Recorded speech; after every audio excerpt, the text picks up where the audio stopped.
മറുനാട്ടിക്ക് പ്രതിരോധിക്കാൻ പറഞ്ഞ് ഞങ്ങളുടെ പുരുഷന്മാരെ കുട്ടികളെ തല്ലി ഓടിച്ച് കൊല്ലാക്കൊല ചെയ്യുക. ഞങ്ങൾക്ക് കുടുംബത്തിനകത്ത് സുരക്ഷിതരാകാൻ കഴിയുന്നില്ല. സ്ത്രീകളുടെ അടുത്തേക്ക് ഉടുതുണി ഇല്ലാതെ സ്ത്രീകളുടെ കുളിമുറി കയറിയൊക്കെ സ്ത്രീകളുടെ അടുത്തേക്ക് കഴിഞ്ഞ പ്രാവശ്യം പോലീസുകാർ ഇടിച്ചു കയറി. സ്ത്രീകൾ കുളിമുറിയിൽ നിന്ന് തുണി വാരി പിടിച്ചുകൊണ്ട് ഓടേണ്ട ഗതികേട് വന്നു. എന്താ കാരണം? ഈ നാട്, ഈ കമ്പനി, ഈ നാടിനെ ഉന്മൂലനം ചെയ്ത് ഈ കമ്പനി സമരം ഘടിപ്പിക്കാനായിരുന്നു ഞങ്ങളുടെ തീരുമാനം. ഞങ്ങൾക്ക് 6 വർഷത്തോളമായി ഈ സമരം തുടങ്ങിയിട്ടുണ്ട്. അവസാനം ഞങ്ങൾക്ക് കിട്ടിയത് ഞങ്ങളുടെ വീടുകളിലുള്ള കുടുംബനാഥന്മാരെ തല്ലി ഓടിച്ചിട്ട് രാത്രികാലങ്ങളിൽ പോലീസുകാര് വെറി പൂണ്ട പോലീസുകാർ ഞങ്ങളുടെ വീടുകളിൽ കയറി കുഞ്ഞു കുട്ടികളെ സ്ത്രീകളെ കൂടി വാരി പിടിച്ചു പറയുന്ന അവസ്ഥയാണ്.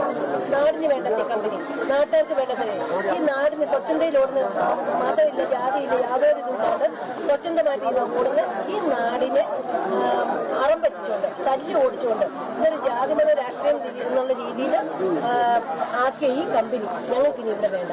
ഞങ്ങൾ ഇവരോട് ആദ്യം ആവശ്യപ്പെട്ടത് ഈ കമ്പനി ഇവിടുന്ന് എടുത്തോണ്ട് പോകണമെന്നല്ല, ഇങ്ങനെ ഒരു കമ്പനി വന്നാൽ നല്ലത്. പക്ഷെ എന്തുകൊണ്ട് ഈ കമ്പനി ഇവിടുന്ന് കൊണ്ടുപോകണമെന്നല്ല ഞങ്ങൾ ആവശ്യപ്പെട്ടത്. ഞങ്ങൾക്ക് മണമില്ലാതെ നിങ്ങൾ നല്ല രീതിയിൽ ഇത് പ്രവർത്തിപ്പിക്കൂ, ഞങ്ങൾക്ക് മണമില്ലാത്ത രീതിയിൽ അവർ സമ്മതിച്ചില്ല. അനവധി തവണ അവരെ കാൽക്ക പോയി ഞങ്ങൾ പറഞ്ഞു. പിന്നീട് ഞങ്ങൾ നിയമപരമായിട്ട് നോക്കി, ഒരു തരത്തിലും അവർ അംഗീകരിക്കുന്നില്ല. അവസാനം ഞാൻ പറഞ്ഞല്ലോ, അവസാനം കഴിഞ്ഞ 1 കൊല്ലം മുമ്പ് വീടുകളിൽ നിന്നുള്ള ഗൃഹനാഥന്മാരെ തല്ലി ഓടിക്കുകയാണ് ചെയ്തത്. ഇപ്പം ഞങ്ങൾ അതിനുശേഷം കൃത്യമായിട്ട് കട്ടിപ്പാറ പഞ്ചായത്ത് സെക്രട്ടറി മാസങ്ങൾക്ക് മുമ്പ് ഇവിടെ കൊണ്ടുവന്ന് വെള്ളത്തിൽ കൂടെ ഒഴുകിപ്പോകുന്ന കോഴിത്തൂവൽ എടുത്തു കാണിച്ചിട്ട് പറഞ്ഞു, സാറേ ഇതാണ് അവസ്ഥ എന്ന് പറഞ്ഞു. അയാൾ ഇത് ഞാൻ ഇപ്പൊ തന്നെ പരാതി എഴുതിയേക്കാം എന്നും പറഞ്ഞ് തിരിച്ചുപോയി. അവിടെ ചെന്നിട്ട് പറഞ്ഞത് അത് കോഴിത്തൂവലല്ല കാക്കത്തൂവലാന്നാ പറഞ്ഞത്. കൃത്യമായിട്ട് ഞങ്ങൾ കൈകൊണ്ട് എടുത്തു കാണിച്ചതാ. അയാൾ പറഞ്ഞ വർത്താനാണ് കോഴിത്തൂവലല്ല കാക്കത്തൂവലാന്ന്.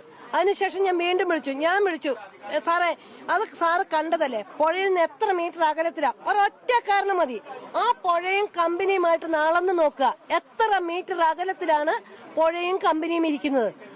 അതും പറഞ്ഞിട്ട് ഞാൻ അദ്ദേഹത്തോട് ചോദിച്ചു, സാറേ എന്തുകൊണ്ടാണ് റെഡ് കാറ്റഗറിയിൽപ്പെട്ട സ്ഥാപനം ഇത്രയും അടുത്തിരിക്കുന്നുണ്ട് സാറേ, ഇത് ഒഴിവാക്കാൻ പറ്റത്തില്ലെന്ന് ചോദിച്ചു. അത് പറ്റത്തില്ല എന്ന് പറഞ്ഞു. എന്തുകൊണ്ട്? പൊല്യൂഷൻ ബോർഡ് സമ്മതിക്കത്തില്ല എന്ന് പറഞ്ഞു. അപ്പൊ പൊല്യൂഷൻ ബോർഡ് ഇത് കമ്പനി അടച്ചു പൂട്ടാൻ പറഞ്ഞിട്ടും കട്ടിപ്പാറ സെക്രട്ടറിയാണ് പറഞ്ഞത് വെള്ളം പരിശോധിക്കാതെ ഇത് പൂട്ടാൻ പറ്റത്തില്ലെന്ന്. അയാളുടെ ഒരു ഒറ്റ റിസൾട്ടിന്റെ ബലത്തിലാണ് 24 മണിക്കൂറിനകം സ്റ്റേ കിട്ടിയ ഈ കമ്പനി വീണ്ടും ഇവര് തുറന്നത്.